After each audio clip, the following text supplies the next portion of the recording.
stories don't have to be true. And that by including elements of the fantastic, elements of fable, or mythological elements, or fairy tale,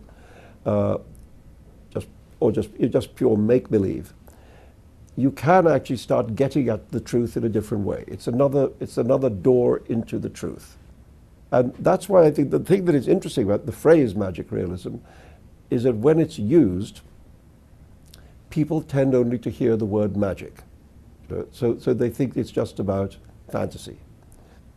But the word realism is as important. And what this kind of writing tries to do is to be grounded in the real, to be grounded in an actual, quite strong vision of the real, and then use techniques to express that vision which don't necessarily have to be realistic.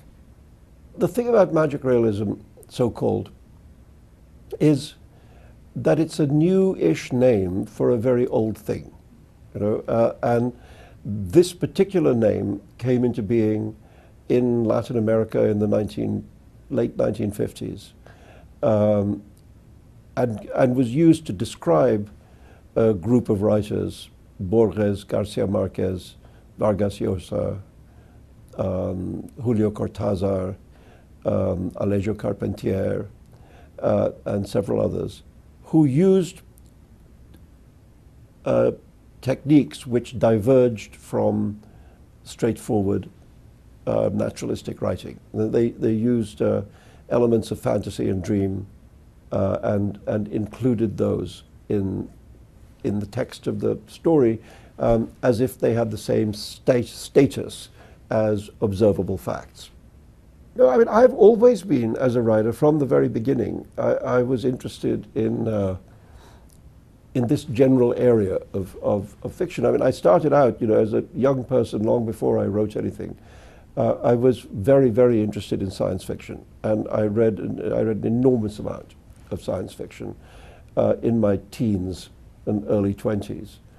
And actually my first novel, Grimus, which was published more or less just over 40 years ago, was really in that area. It wasn't science fiction, but it was certainly fantasy fiction. Because I think that form of what might be better called speculative fiction has always been a very good vehicle for the novel of ideas. If you have ideas that you want to set in motion and interrogate and argue about, science fiction, fantasy fiction has always done that. It's always done it very well. So I always had that interest, and I mean that interest in that kind of genre fiction, combined with my knowledge of Eastern fable and folktale and fairy tale, and all of that went towards turning me into the writer that I became.